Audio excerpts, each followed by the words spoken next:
My name is Graham Parker, and in this video we look at some fantastically perfect cows, a cow that's got a bit of a problem, and a cow which does something we've never seen before.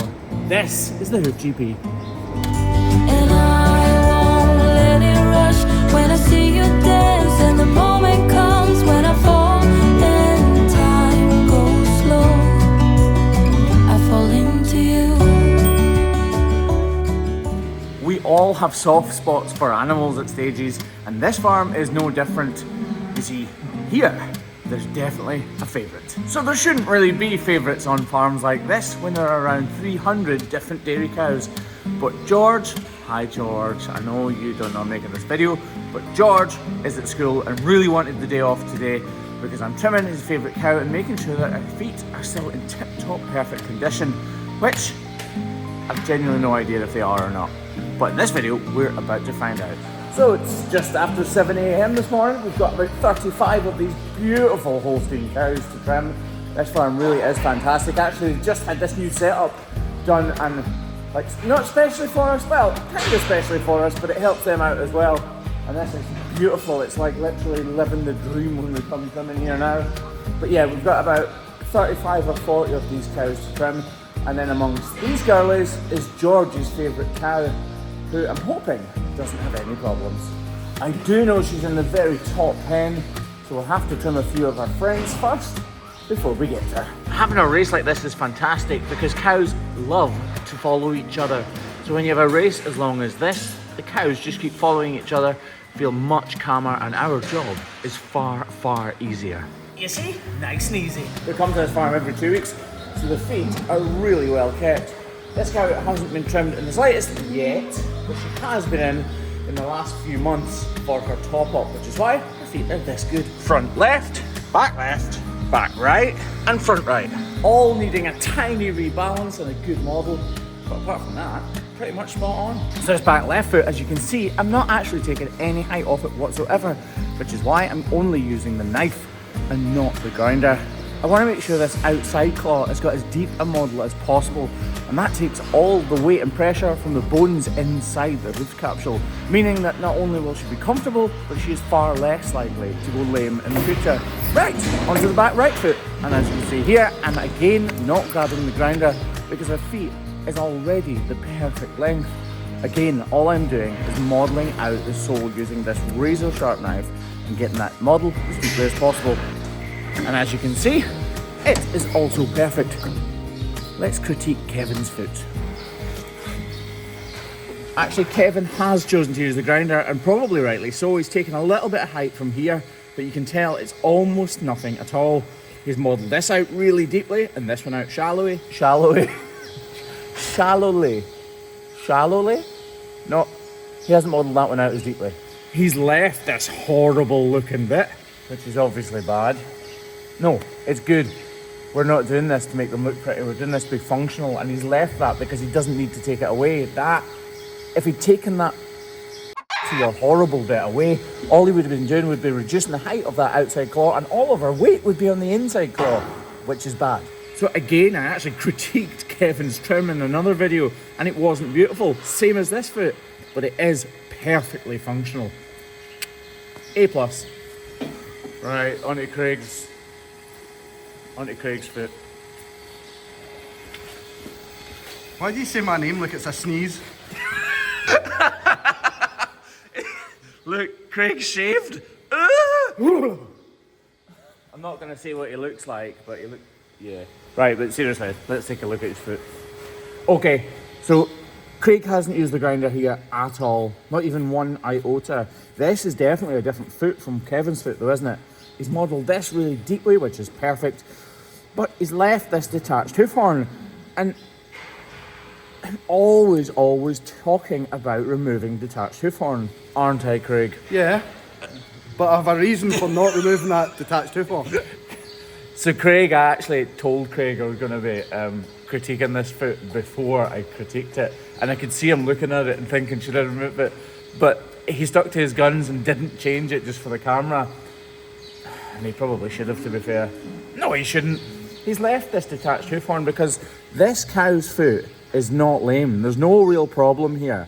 we need the weight to be 50-50 bearing on both of these. And again, if he'd reduced this, it would have made a problem here. So he's left that on despite it not looking fantastic. There has been a bit of a crack here, which has gone up into the white line. So he's removed that so that that crack doesn't develop and go further up that white line. Overall, we'll give him an A. A plus. What? A plus. I'm only giving him an A just to annoy him. Right, she's done. On with the rest. I get a little starstruck when I see him. I couldn't hate him even if I tried. Am I a little crazy to believe that I could wake up with him by my side? I know I could get his attention if I worked it all out. And we got a little tipsy on a Saturday night. Yeah, I want him and I need him. He's got a one-way ticket to my heart. Ticket to my heart. This is classed as one of the lame cows here, although she's not exactly lame. Lost my train of thought there. This cow was lame at one point, and she's back in to make sure that she's definitely still headed in the right direction. And that is the key to having a really good herd of cows, which are as lameness free as possible. This foot had a white line 1 a couple of months ago. We treated her at the time as appropriately as possible. As you see me using the grinder here, you can tell I'm hardly taking any length whatsoever away from the toe area. And when it comes to the soles themselves, it's the same story. They just need a little buff up to make sure that both of them are completely balanced. Moving around here to the sidewall, you can see where the problem once was and that there is a bit of a crack still there. But with my trusty grinder, I'm able to remove pretty much all signs that there was ever a problem there. Now all it's up to do is trim this part of our sole out because there's a little bit of bruising and I want to take the weight away from that area. Move over to this lateral claw and ensure that this isn't going to be an issue.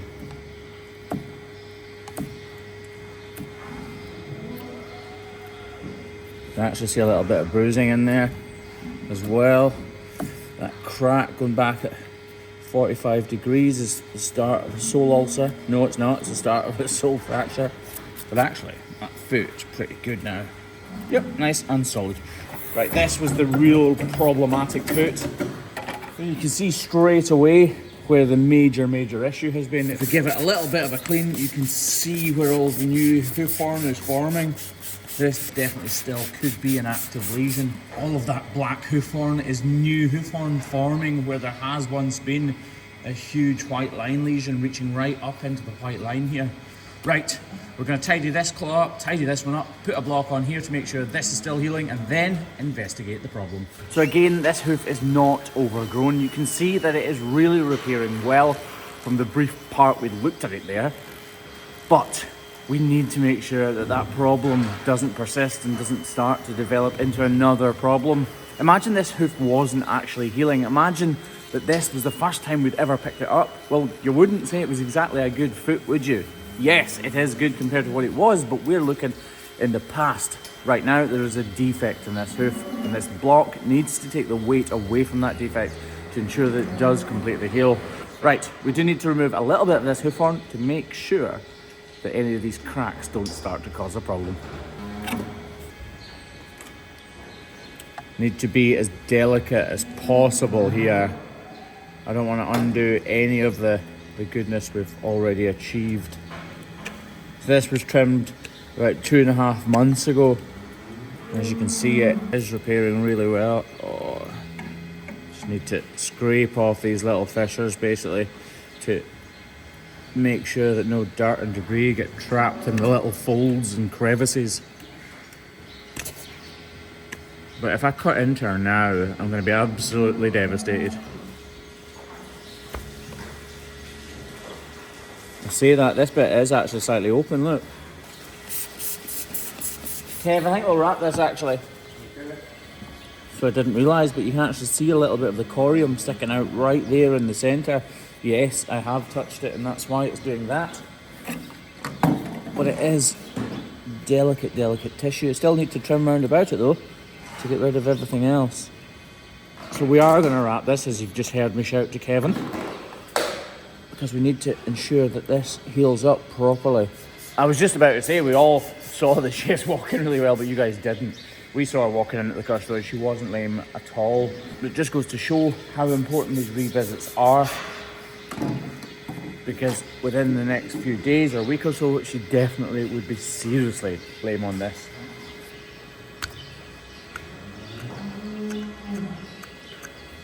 This exact case is the reason why farms like this are so good with their cows. Relentlessly revisiting. I've just noticed all, I've just noticed all the slethers on Kevin's arm. Yeah,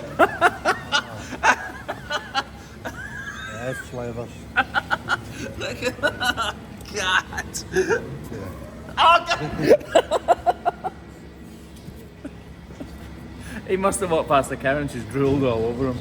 No, but this is the exact reason that farms like this have such good feet on their cows. Why farms with cows like this have such good feet, because they're relentless in the pursuit of perfection when it comes to their feet.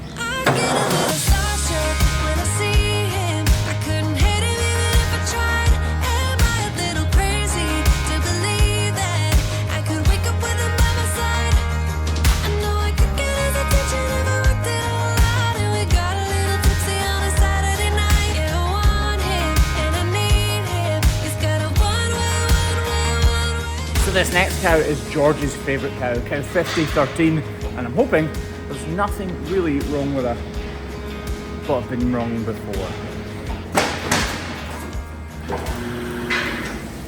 As we start to trim this first foot, it doesn't really look like there's anything wrong. All we need to do is give it a quick buff up, make sure both surfaces are completely level, make sure the toes are the correct length, and then we start the modelling out process. We use the grinder to start it off so that I have less work to do with this knife. But then of course, we do switch to the knife just to ensure we can get it as deep as possible. Everybody likes it as deep as possible.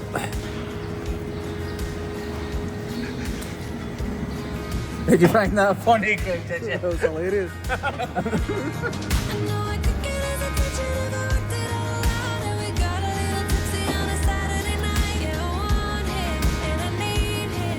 We're going to leave this little...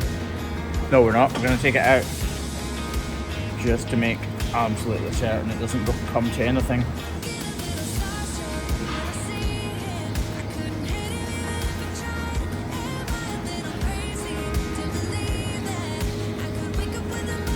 Going further than I thought it would. Oh, please don't be a problem.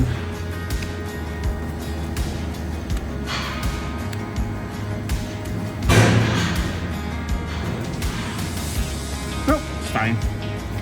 Lovely. Oh, she seems nice. So again, this foot actually looks slightly better than the first foot. All we're doing is rebalancing, realigning the tips of the toes and beginning the model before finishing it with this knife.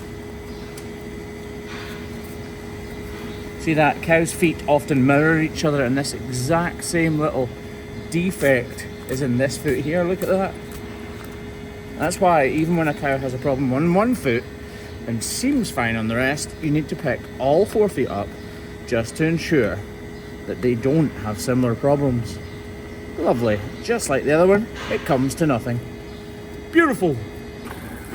These back feet are just slightly more overgrown and will need a slight amount more work.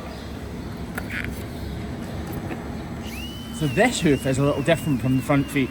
You can see as I begin to grind here, the blue and purple and red colour of bruising coming through the sole. That's sole hemorrhaging, and it's telling me that she's taking too much weight on this outer claw, which is why I'm barely removing anything from the inside claw, but taking quite a lot of material from this outside one. And if I give it a quick check with the knife, I made a slight mistake and they're not perfectly flat. All I'm going to do is rebuff the sole of the cow's foot like this with the grinder, try the knife again, and hey presto, there's no gap underneath the wood of the knife. Now it's time to model it out like this. I don't like the look of that hoof horn, so I'm going to remove that as well. Right, nice wide model here.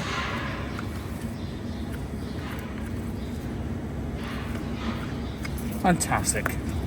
Lovely. Next foot.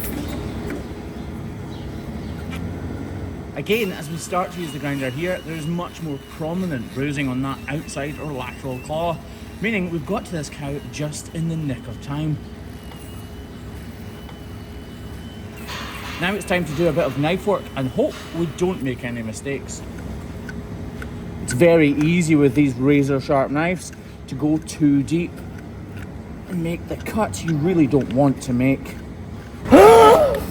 Sometimes these things can happen, you just go too far, a slip of the knife and a problem like that occurs, except... Wait a minute.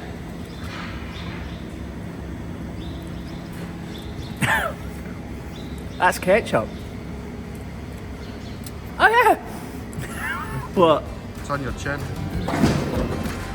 Don't worry, George, it's just tomato ketchup. You're playing your cards with your queen of hearts. When everyone folds, your fork still holds. You're placing your bet, showing no regret. Close your eyes to hide your lies, roll the dice. This hoof is also beautiful, but there is a slight problem here which we're going to investigate quickly. So after joking around and obviously making sure this hoof wants to be absolutely perfect, I desperately don't want this to come to anything. And luckily, with the aid of the grinder, we're able to realise that it doesn't. And we'll leave it exactly there. So George, 5013 was definitely needing a trim, but there's nothing really wrong with this feet at all, apart from a little ketchup obviously. No wonder George loves that cow so much. She's an absolute topper.